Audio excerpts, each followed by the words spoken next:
to Chumash Rashi, the Torah portion, the Vezos Habracha. We are in the second reading.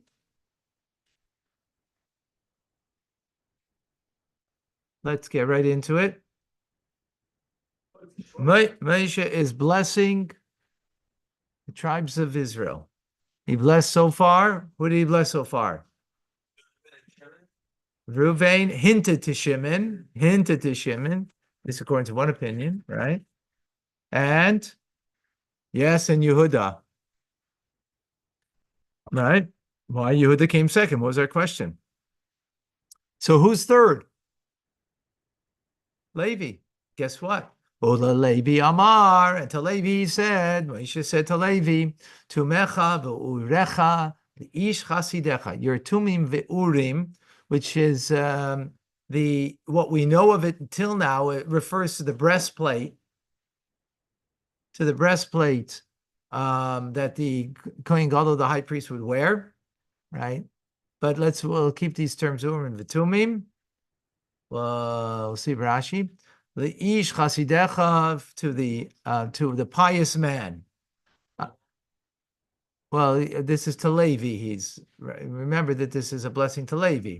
So the Kohen Gadol comes from the tribe of Levi, right? But he's speaking to the entire tribe now. Okay. Asher nisisai b'masa, that you were tested in Masa, tirivehu al mei meriva. And you were tried on Mei Meriva, on the waters of Meriva. What does that mean? Let's look at Rashi. Folks, we're focused?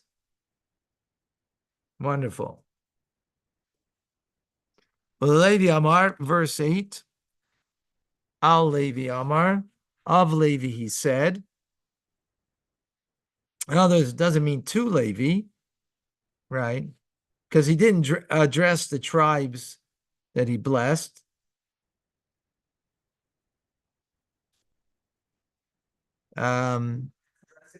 He's addressing God about the tribe of Levi, as we'll see, and we'll see in the next. Okay, let's learn Rashi.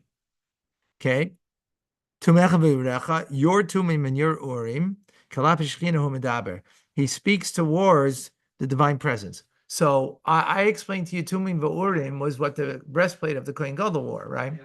So Rashi is explaining over here that, read the words again in the verse, Levi Amar, to Levi, of Levi he spoke, not to Levi, right? Of Levi he spoke, to who? To Tumecha V'urecha. And that refers to the Shekhinah, the divine presence. The Shekhinah was resting in the Tumim V'urim of the Kohen Gadol. So that's an expression that's being used over here by Moshe to refer to God. So the Tumim and Urim, really, it didn't belong to the Kohen Gadol, it belonged to God. Again, listen to what I just said. Listen carefully, because you wouldn't ask that question. The Tumim V'urim was the place of the Shekhinah that the Kohen Gadol, when he wore it, right? Yeah.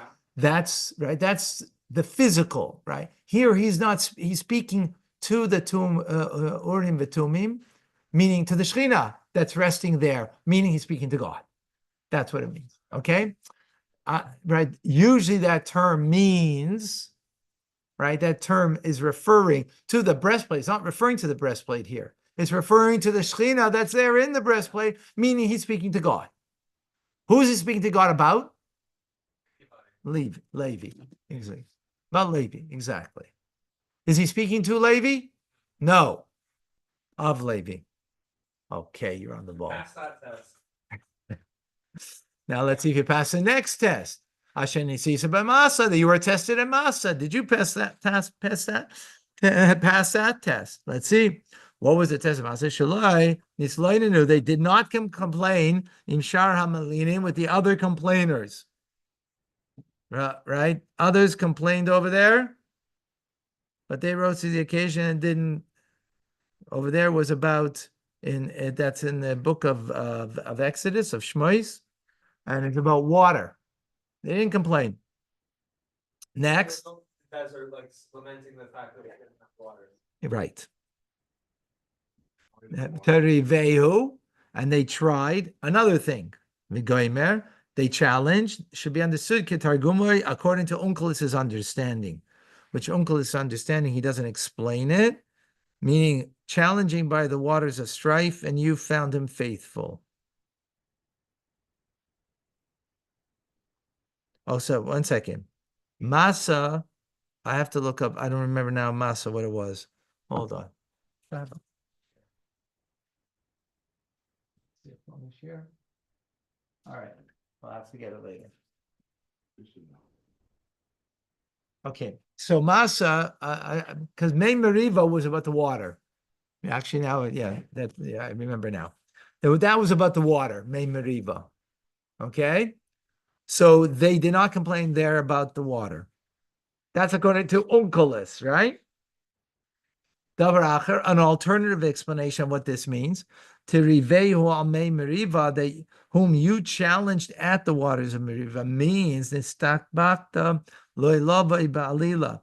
You libeled him by coming against him with a false charge. Moshe Amar, if Moshe said, Shimuna Hamerim, listen, rebels, Aaron or Miriam, me'asu. What did Aaron and Miriam do?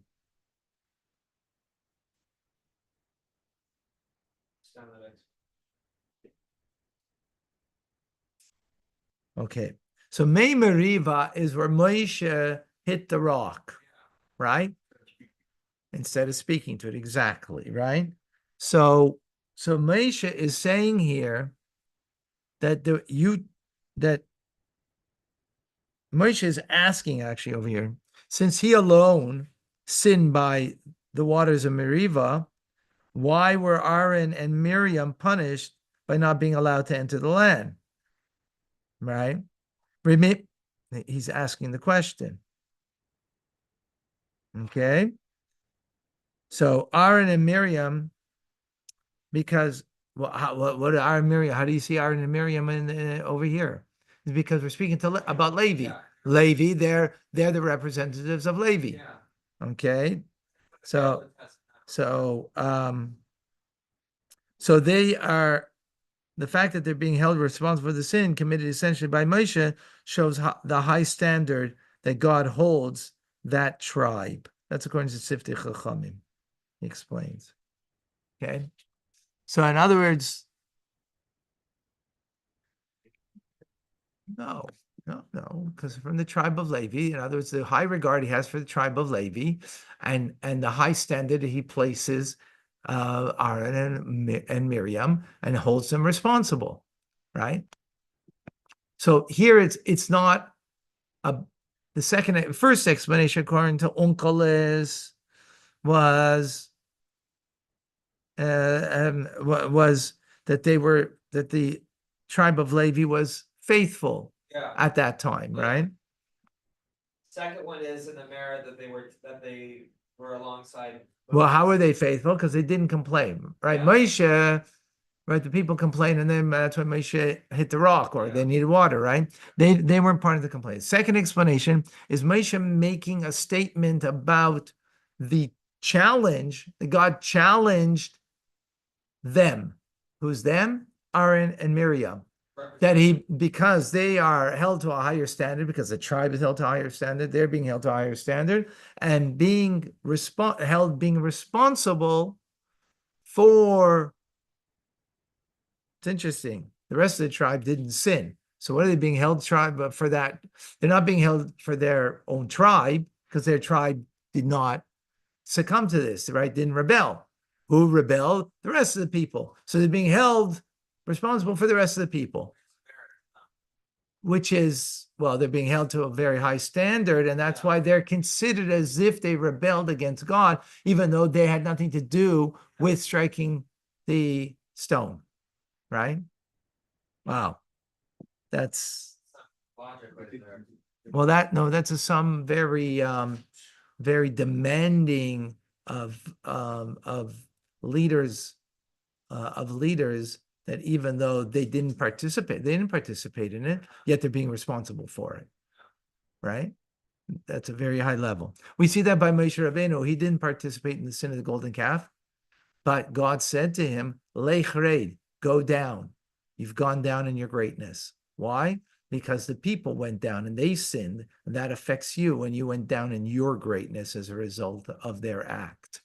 Right? In other words, so you were tainted by it. And in that sense, on some level, he's responsible for it. Yeah. He's responsible. He wasn't there. He didn't do anything, right? Real leaders, they don't act that way. But what could he have done to prevent that? That doesn't matter. That's missing the point.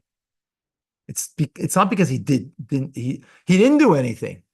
What could he have done? If he would have been a greater leader, then if he would have been a greater leader, I mean, I'm just surmising, right? If it would have been a greater leader, they wouldn't have done that.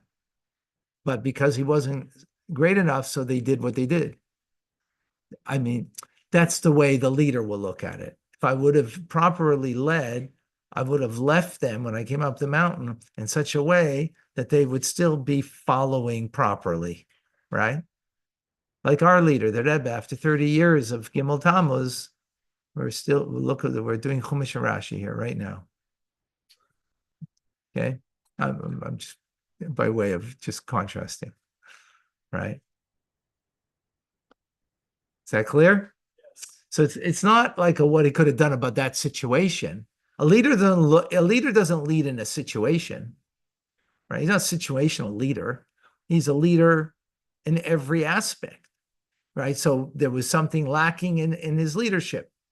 Again, we're talking about in such a refined, removed way that we have like, for us, we would be like, oh, that would have been a big pat on the back for me and you. But for Moshe Rabbeinu and for Aaron and Miriam, it wasn't.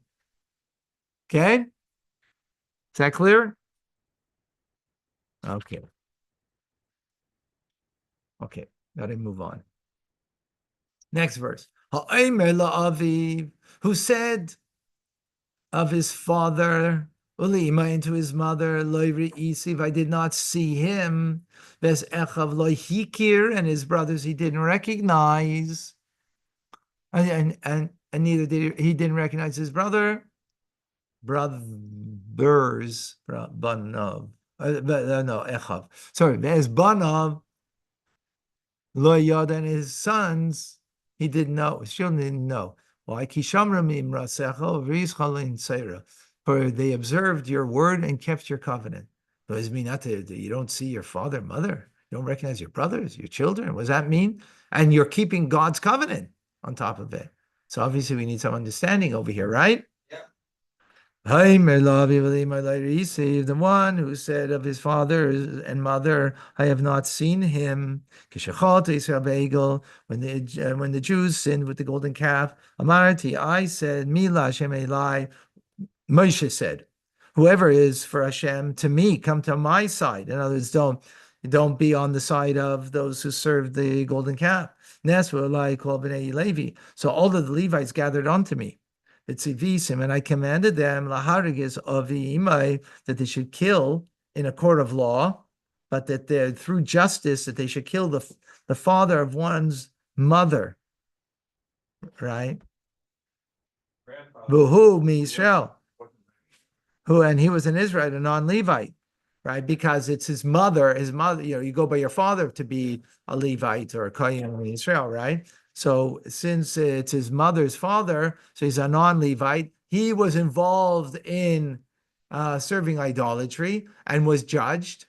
Well, I mean, there were 3,000 such cases, right, that were judged, and they were executed because of their sin, right? But there are many Israelites who were not involved in idol worship. Right. They weren't. They were indirectly, but there was no judgment because they weren't directly, so therefore there wasn't a death sentence for that involvement because they weren't warned and wasn't directly involved, right? So, but in these cases, they're the ones that were, and it could have been a Levite's grandfather, right?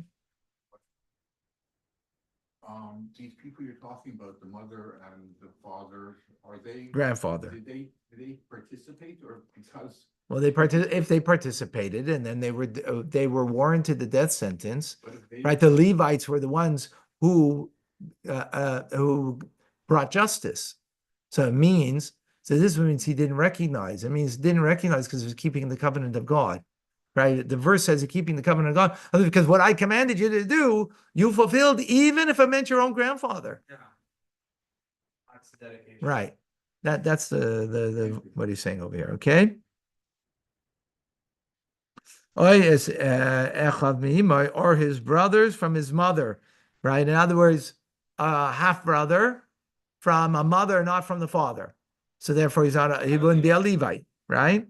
Or ben Bitai, or the son of his daughter, who was also non-Levite. Also, and so they did, right? And so here we're saying when it says about father, can it be as literally as father? Can it be No. Why not? What? Because the father is what? Is a Levite, Yeah. right? So Rashi says that the verse says father. The Efshel, the father shall be mamish, but it's impossible to explain the word father literally. The Echav mi'aviv and his brothers are his meaning is paternal brothers. Can't be paternal brothers, only maternal. Mamish, it can't be literally his sons because all of them Shehem Levim, because they are Levites.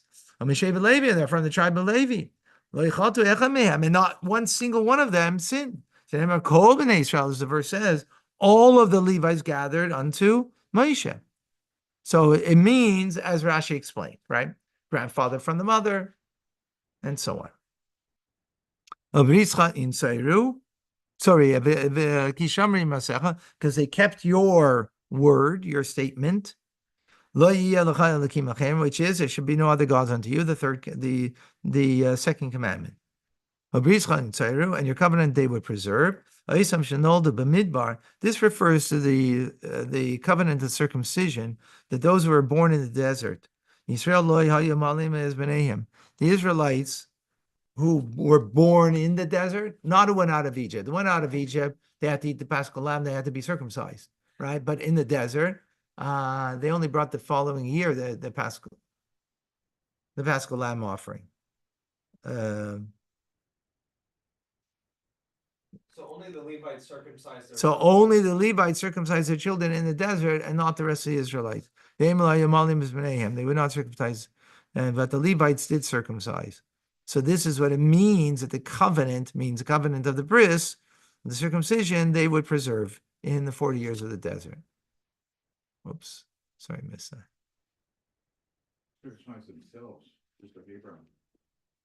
Well, no, Abraham had no one to circumcise him. They had someone who could circumcise, right? What, Abraham didn't do it himself? I say Abraham didn't have someone else, but they did have. Okay. All right. Number 10. Yoiru mishpatecha liyakov. They shall teach. Yoiru means from the word like Torah, like it's the to teach, teachings, right? Yoiru mishpatecha. They shall teach your ordinances, liyakov, to Jacob, which is a reference to the Jewish people, right? And your Torah, Israel, to Israel. You shall place the incense before you. By the way, this is this morning's Torah reading. This is the second Aliyah that we had today. Second Aliyah. Tomorrow we'll do the third Aliyah. And they shall place the incense before you. And the burnt offerings on your altar. Let's see Rashi. Because they are worthy of doing this, to teach your ordinances. The Chalil, what is Chalil? Chalil means oila is a burnt offering, because Chalil means consumed. And the burnt offering is completely consumed on the altar, right? There's no part of it that's eaten by the Kohanim.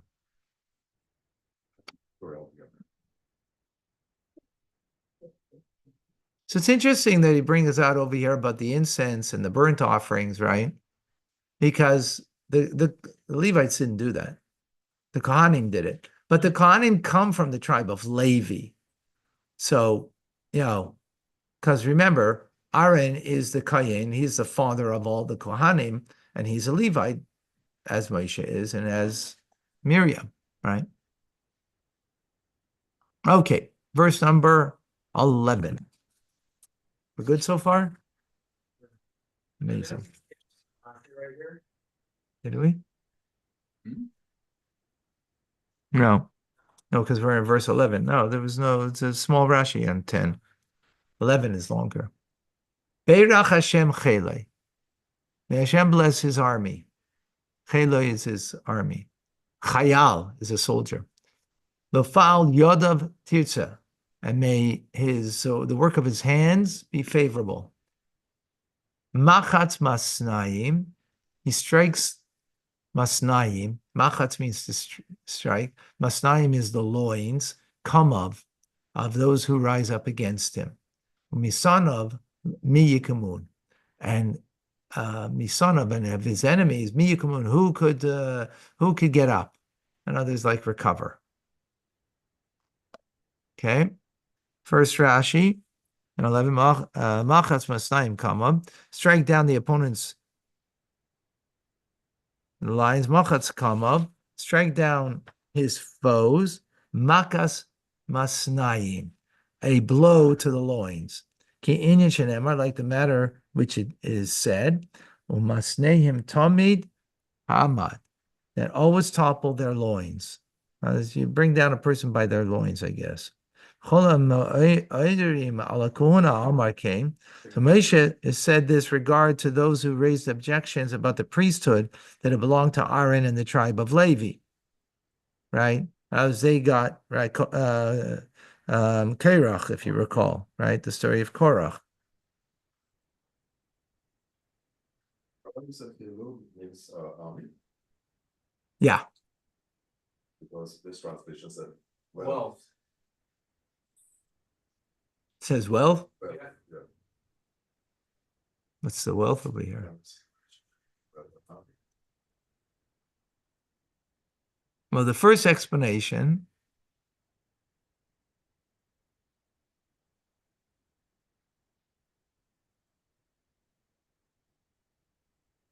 Well, let's see Let's see the second explanation. Okay, first explanation, it would army would make sense because that's the way you battle in an army against your enemy is you get them by the loins, right?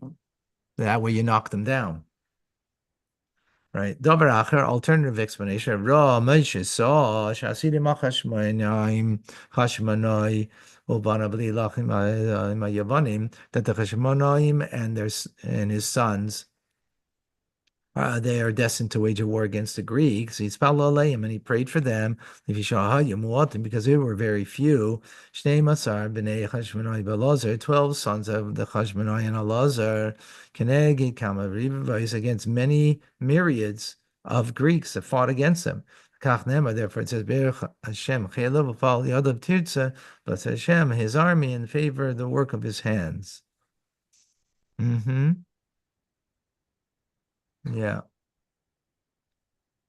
So what was the translation you had there? Well, bless, O Eternal, his wealth, and may you accept the offering of the. I think I know where he gets that from. Over here, it says army.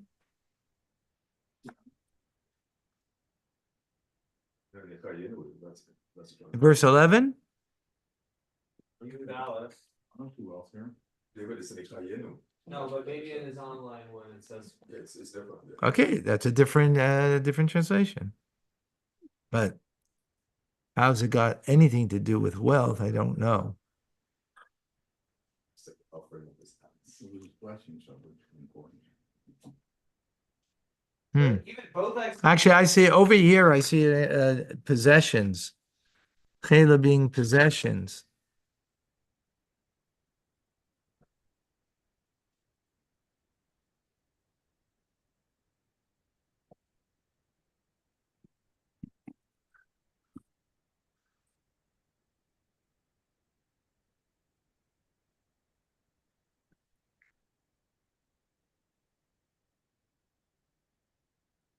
I don't know.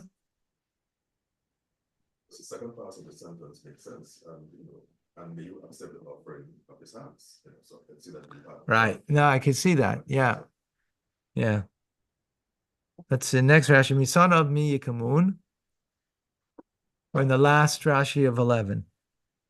Misanov mi yikamun, his enemies that may not rise. Machatz kama misanov, smash his foes and his enemies. Miyaslahem tekuma, that they would not be able to rise up again. Okay, last verse for today. Well, the Binyamin, Omar, he said, Yedid Hashem, the friend of God or the beloved of God, Yishkoin Lebetach, who will dwell there securely, Olav upon him. Chayfet Falav, he protects him, Kol Hayom the entire day, Bank Seif of Shachin, and between his shoulders he dwells. God dwells between his shoulders. Let's instead of trying to guess, let's just see Rashi, okay? The Binyamin Amar, Benjamin, he said, Lefi Shemichas Levi, Babayis Karbonis. So what's Rashi coming to explain over here? What do you see a problem over here? Before what's the problem? Even from the tribe of Levi? No, of course not. He was born from Rachel, from Rachel, right? Levi was born from Leah, right? What's the problem over here? Come on, guys, wake up. I'm asking you, what's the question here? What's Rashi coming to answer? Rashi coming to answer something. Rashi's bothered by the order till now, right? Binyamin is the last one to be born. He should be the last one. Why is he coming after Levi? So that's what Rashi's going to come explain. Okay? Why? Because the blessing of Levi was about sacrificial service, right? Because it brought up about the keteris, about the incense, and about the burnt offering. So it's about the service that they did. So then, since it's about the service of Levi, now it's going to go over to the service of Binyamin, because in Binyamin's portion, that's what he brings over here, was the dwelling of God. Was the dwelling of God. The base of Mikdash was partially, the Mizbeach, the altar was in his portion. So he got prestige in the order because of that. So therefore, he's next to Levi. Because if in context, in theme, it fits. Okay? All these rabbinic sources just accept at this point that it's completely out of order in terms of chronological. What does it mean? You still need time. So, but what do you mean accept it? Of course, we're accepting it, but we need to understand it. It's not a question about accepting. It's about understanding. And that's what Rashi is coming to give us the understanding. Rashi gives us the answer. Right? What is it? Since the Levi's blessings pertains to the sacrificial service, he's coming to answer the question. The question being, why is Binyamin next to Levi? Should be last. Yeah. Okay, is it clear? Okay. So, so again, since the blessing of Levi was about sacrificial service, but shall Binyamin concerning Binyamin, based on Mikdash Bechelkai, the construction of the base of Mikdash in his portion, some Chazelazet, so Moshe put their blessings one next to the other. And therefore, and Yosef came after him, immediately after Binyamin, Sha'afu, because he too has a special relationship to the sacrificial service, Mishkan Shiloh, Boni Bechelkai, because the tabernacle of Shiloh, right, which was for 369 years before the Holy Temple was in Jerusalem, was in the portion of Ephraim, which is, Ephraim is who? Yosef. Is Yosef. Right. Shenema, as it says, the Yimas Ba'el Yosef, that he rejected the tent of Yosef, and as Rashi says, because the eternal house that was in the portion of Binyamin is more precious than that of Shiloh. That's why Moshe put Binyamin about his portion of the base of Mikdash be ahead of Yosef. Got it? Even though Yosef is older. Okay, Chayf of Olav. So he protects him, or he screens him, if you will. Mechasoi, so he covers him. Magin Olav, and shields him. Kol Hayoim literally means all the day, which means Li'olam forever. But no, it means what, Binyamin? Who Binyamin? What? The eternal home of God. Not Binyamin, the place of Binyamin, where the Beis Hamikdash is. Yeah. That's what it's reference to. Okay? Yes. B'makam acher. Meaning, what do you mean forever? Meaning that the place of the divine presence, after it's in the Beis Hamikdash, is there eternally because it cannot be anywhere else, as opposed to Shiloi. After Shiloi, there was Givain and Nov for 54 years. And then finally it came to the Beis Hamikdash, right? And before that, before Shiloi, it was 40 years in the desert. Yeah. Big Seifa Shachin. Well, it did, but it's still, its permanence is in the Beis Hamikdash, right? That's why we still face Jerusalem, right? Yeah. Being safe on Shachin, and God rests his presence between his shoulders.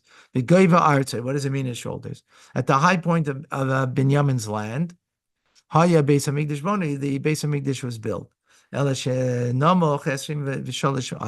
But it was 23 amos, right? This is an amma, a hand's breadth is not a hand's breadth, an arm's length. An arm's length is an amma, right? So 23 ammas lower than Me'ain Etim, than a place called Ein Etim. Shamaya Daita Shel David Livnesa, and David intended to build it there. In other words, it wasn't the highest point. It was right. What is that similar to? Mount Sinai not being. No. Shoulders. What's the verse speak about? Shoulders. Shoulders is at the highest point? No, you got a head that's higher than that. Huh? Right. But the verse says that God dwells between the shoulders, not on the head. The shoulders is lower. Just like Jerusalem is 23 ammas lower than Me'ain Etim, the highest point. City of David? No, City of David is lower. Lower than the Beis Hamikdash. Said that last night in the class, by the way. But yeah, but we said it was lower. They say,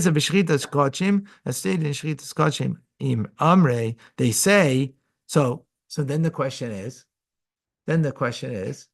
why wouldn't the Beis Hamikdash be the highest point? Why wouldn't the Shekhinah, why is the Shekhinah dwelling on the shoulders rather than on the head? Right? Which would seem more logical. So Rashi says, they say, there's a saying, let us get a bit lower with it. Let us build the Beis Hamikdash in a lower point from Me'ainitim, Mishum Dechsiv, as it's written, Shachin, and the rest in between the shoulders. Because you have nothing better in the ox than his shoulders. Shoulder roast, the best part. We learned this last week. We learned it last week.